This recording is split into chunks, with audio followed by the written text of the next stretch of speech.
Jonathan Milan se llevó la victoria por fin a la cuarta. No es que fuera la vencida, que tampoco había habido terreno tan especial para ello, pero el gigante italiano, el campeón olímpico, consiguió rematar la faena que había llevado a cabo su compañero no de equipo ni de intereses, sino compañero de la escuadra Azzurra. Dos pistar formidables, dos gigantes en efecto, con 1,93 m de estatura, que han sido hoy los protagonistas porque tomaron el asalto, el uno el ataque en la colina que subía hasta la línea de meta y el segundo imponiéndose en el sprint. Una etapa parecida a la de ayer, solo que sin Pogačar. Y cuando no está Pogačar, de repente parece como que le echamos de menos. Y cuando trabaja Pogačar y ese protagonista, empezamos no a cuestionarnos, que no se trata de cuestionar. Mejor que nadie el corredor y su equipo saben lo que tienen que hacer. Pero es inevitable que el tema debate en la salida de hoy fuera precisamente ese, ¿no? Que si Pogačar estaba haciendo demasiados excesos, aquella broma de Geraint Thomas ayer a la conclusión por la tarde-noche diciéndole, vale, majo, ya, vale, ya, ¿no? Ya has jugado, ya te has entretenido bastante, vamos a dejarlo ahí, ¿no? Hay buen rollo en el pelotón, pero subyacen las sensaciones por parte de más de la afición, incluso diría yo que la hinchada de Pogačar, de si esos esfuerzos se van a acumular. Claro, un esfuerzo de un día no tiene mayor relevancia, no es tanto lo que ocurrió en el final de la etapa, o si tenía que haber echado una mano, si anda sobrado a Molano, cosas por el estilo, no, es la acumulación de esfuerzos. Es un corredor que por su carácter, por su estilo, pues en cuanto se ve en cabeza y se ve bien y se sabe superior, pues arranca, ataca y gana todo lo que pille. Pero claro, insistiendo un poco en lo que decíamos ayer, es una temporada un tanto particular en la que puede intentar incluso el asalto a las tres grandes.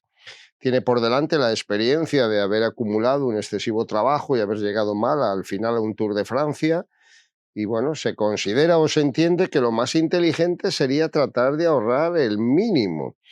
Pero sobre todo en un Giro de Italia en el que da la sensación de que va a ser muy superior a los demás. Otra cosa es que dijera, bueno, voy sembrando, voy recogiendo y luego ya me lo tomo con descanso.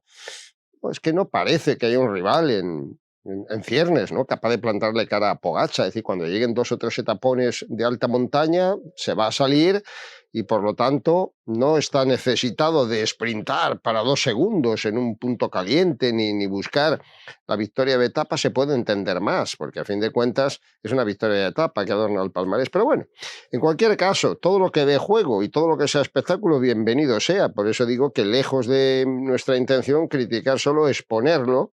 Y claro, pues hoy había las dos corrientes, ¿no? La corriente de la gente que dice, no, que siga el espectáculo y que no pare, y otros que le recordaban lo que le había pasado en ediciones anteriores. Bueno, que pase lo que quiera, y que hagan lo que les dé la gana, que ellos son los que al final tienen que jugar con sus opciones, con sus ventajas y con los réditos que le tienen que sacar a un Giro de Italia.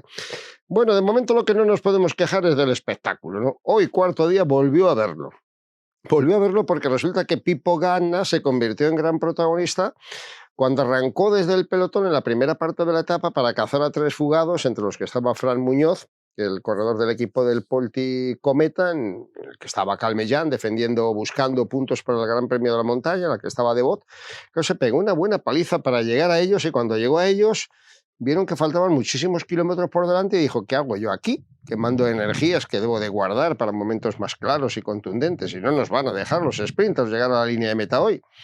Y se paró y se dejó absorber por el pelotón, pero llegó el momento decisivo cuando pasábamos la localidad de La Higuella y empinaba la carretera 1,5 kilómetros ahí en el Capo Mele, en ese recorrido, en la parte del recorrido tradicional de la Milán-San Remo por los mares de Liguria.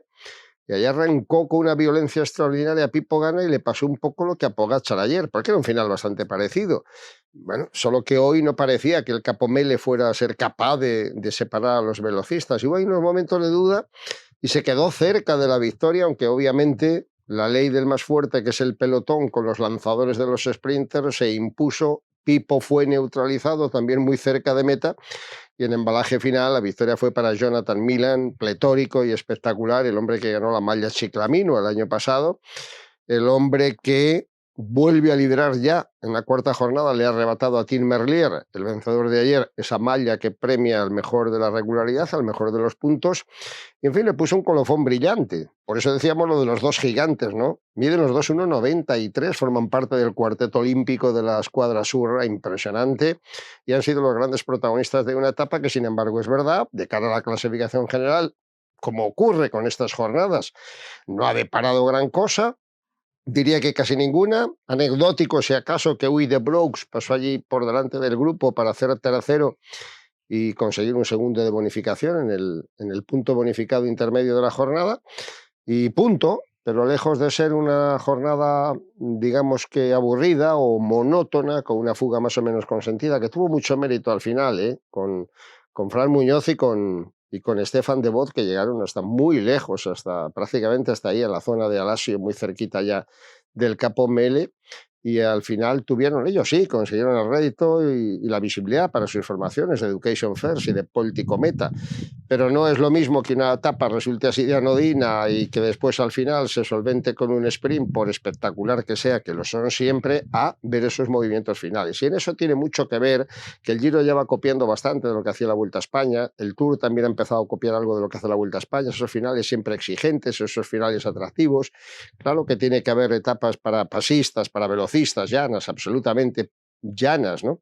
Pero de vez en cuando esa exigencia previa fuerza a los velocistas, terminan ganando, porque al final de cuentas, a pesar de las exhibiciones de ayer de Pogačar o hoy de Pipo Gana, pues ayer ganó Merlier y hoy ha ganado Milan, ¿no? O sea que son los mejores sprinters y los principales favoritos, pero es más atractivo el final de etapa de esa manera y sobre todo cuando además hacíamos un recorrido que tenía casi obligatoriamente que honrar un poco a la Milán-San Remo. Pasa por estas zonas, desde Savona, por toda la costa adriática hasta la Higuella. Bueno, la Milán-San Remo termina abajo en San Remo, pero esos capi, los famosos capi Mela, Cervo, Berta, que forman el antipasto previo a la Cipresa en la Milán-San Remo, pues tenían toda esa parte del recorrido correspondía a la cuarta etapa de hoy, eso se ha agradecido y creo que lo han honrado también los corredores, con lo cual pues hay que sentirse satisfechos. Es muy interesante hacer recorridos alternativos, atractivos,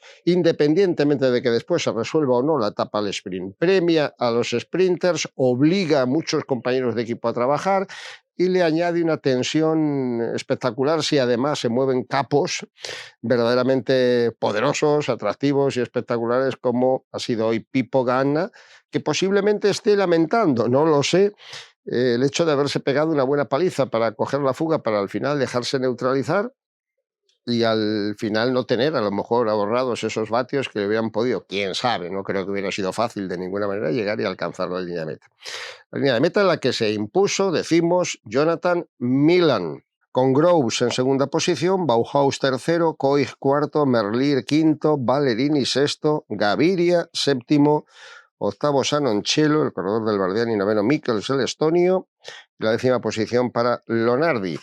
Y en la clasificación general, por lo tanto, no hay ningún cambio, salvo ese segundito que ha robado hoy de Brooks, que le permite, ahora no ya por el puestómetro, sino por el tiempo, recuperar la cuarta plaza que ayer por el puestómetro le había arrebatado a Eilner Rubio. Pogačar sigue manteniendo 46 segundos sobre Geraint Thomas, 47 sobre Dani Martínez, 55 sobre Uy de Brooks, 56 sobre Rubio, 1,7 sobre Fortunato, 1,11 con Juanpe López, 1,13 con Jan Geert, el checo, 1,26 a Lutsenko y 1,26 a Ben O'Connor. En la clasificación ya no va a figurar, desgraciadamente, Biniam Girmay. No son caza mayor, pero son corredores importantes los que está perdiendo la carrera. Al principio Essing, anteayer Dunbar, hoy Biniam Girmay se había involucrado en una caída, se dolía mucho de la cadera el hombre, y al final, después de haber intentado recuperar la marcha, se volvió a caer en un terreno en el que la lluvia también fue protagonista y puso peligrosa la pista y decidió abandonar. Y es una pena porque es un hombre que nos dejó hace 2 años el recuerdo de aquella impresionante victoria en Jesse ante Mathieu Van Der Poel en una llegada en cuesta exigente, y ayer había hecho tercero y hoy se volvió a meter en el sprint intermedio, en fin, que era un corredor llamado a ser protagonista si siempre duele. Un chico joven que pone el foco fundamentalmente en el Giro de Italia, pues es una pena que haya tenido que abandonar la carrera, pero así es, una carrera por la supervivencia, siempre lo decimos, luego vienen los resultados, pero lo primero es alcanzar Roma, objetivo llegar al final del Giro de Italia o de cualquier gran vuelta de 3 semanas. Mañana la 5ª fracción del Giro nos ofrece ese recorrido que ahí veis saliendo de Génova, de Genoa, como dice en Italia, patria de Cristoforo Colombo. Cristóbal Colón, a la sazón conquistador de América, que se sabe que murió en Valladolid, pero que no se tiene tan claro que naciera en Génova, aunque ese es el punto de partida y ahí a esa ciudad de Liguria se le atribuye el nacimiento del descubridor.